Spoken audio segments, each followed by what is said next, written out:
Alright, so I just want to give you guys an overview of what we'll be building in this course. So we're going to build this from absolute scratch. We're going to deploy it to Heroku, and I'm going to leave the Redux dev tools open so you can see the actions that are fired off, and you can see the state diff and all that stuff. And if you don't understand this, don't worry about it. We're going to get to Redux later. So on the home page here, we have our nav bar. We can search products. We have a cart link to our shopping cart. We have a sign in, register page. And right here we have a carousel where we're showing the top rated products, and we can click on one of these. It takes us to the product page. And then down here we have the latest products, and we have 6 total in the database. Now if we have more than 10, then we're going to show our pagination links down here. You can see in our state we get the products. We also get the number of pages, which is 1, and the page, which is 1. So if pages is more than 1, it'll show the links down here to go to the next page. So let's click on one of these and take a look at the product page. We have an image, title, description. We have the overall rating, so the average rating, the quantity, which pertains to the count in stock. So if we look at this in the state here, count in stock for this product is 3, so we get an option of 3. And then down here we have our reviews. And if you're logged in, you can see a form here to write a review. And of course, you can only write 1 review per product. So I'm just going to pretend like I just came to the site and I'm going to buy this. So I'll add this to my cart. Immediately it shows it in my shopping cart. If I add something else, so this Alexa here is actually out of stock. So this is disabled. We can't add it. So I'll grab this mouse right here, add to cart. Now if I change the quantity within the cart, you'll see that this will actually update over here, the number of items and the price. And of course our cart items are stored in local storage, so we can leave the page. We can even close the browser and come back and the products will still be here. So let's proceed to checkout, and this is as far as we can go without logging in. So I'm going to log in as John, which is just a regular customer account. And it'll take me right to the shipping page, and you can see the steps up here. So sign in, shipping, payment, and then place order. So I'm going to just put whatever in here, and the shipping address will also get saved to local storage, so that if you come back, it'll be here.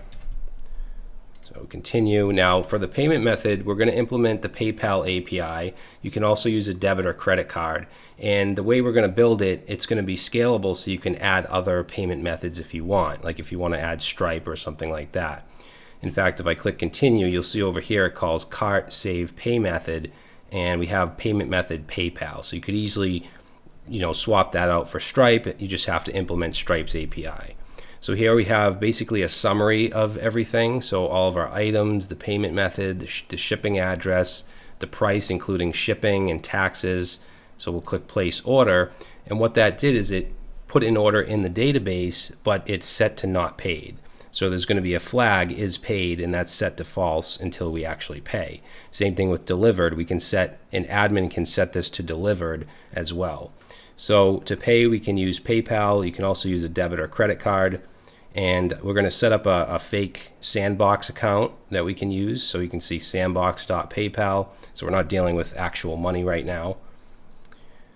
And it's going to log me in automatically as my fake John Doe account and these fake bank accounts. So I'll click pay now, and then once it processes, this will reload, and now you'll see paid on with the date. And if we look at our order over here, is paid is now set to true. Payment result we're storing in the database. This is actually information from PayPal, including like the PayPal email, the ID, stuff like that.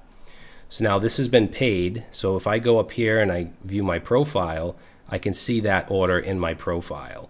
I can see when it's been paid. I can see it's not been delivered or set out for delivered, and I can view the details as well. And then over here, I can update my user data if I want. Okay, so we can also leave reviews, and we can only leave 1 review. You can see I already left one here, so if I try to put something in here, it's going to tell me that I already reviewed this product. Okay, now I want to log out here and log back in as an admin.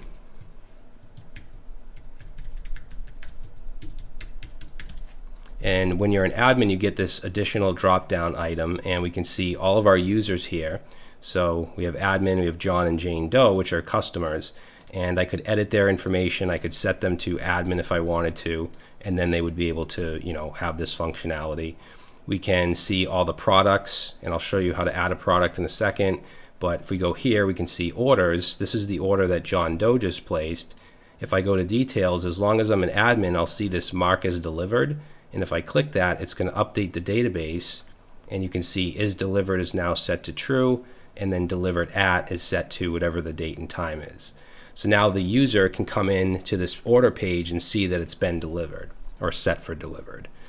And let's see, so products, let's go ahead and create a product. So as soon as I click this, it's going to create it and bring me to the edit page with some sample data. So I can then add in here, I'll just say test product, and for the price I'll say 10, and let's do 10 in stock. And then for the image, you can either manually put a link in here to an image, a URL to an image, or you can choose to upload. So I'll just grab this Chrome logo. So that gets uploaded, and then we click update, and there's our test product. And if there's more than 10, it'll also have pagination here as well, as you can see in the state. It uses that same product list state. So if we go back to the front page here and go down, you'll see the test product, and we have that product page here that we can add to the cart. We can now purchase. So we can obviously delete them or edit them. We can delete them. Okay, so that clears that out, and now it's gone. And we can also search or filter. So if I just put like IP, that's going to narrow it down to the iPhone. If I clear this out and click search, it just takes us to the home page. So there's actually quite a bit of functionality here. I mean, it's no eBay, but we're building this from the ground up. We're not using, WooCommerce or something like that. It's just create React app and then all custom code from there. No copying and pasting or anything like that. We do have some just sample products, some sample data that will load. We're going to build a database seeder so that we can seed the database with products and users. But that's about it. Everything else is hand-coded, and you're going to learn a lot in this course. Even if you already know React and you know the MERN stack, I think you'll still have fun building this out. So let's go ahead and get started.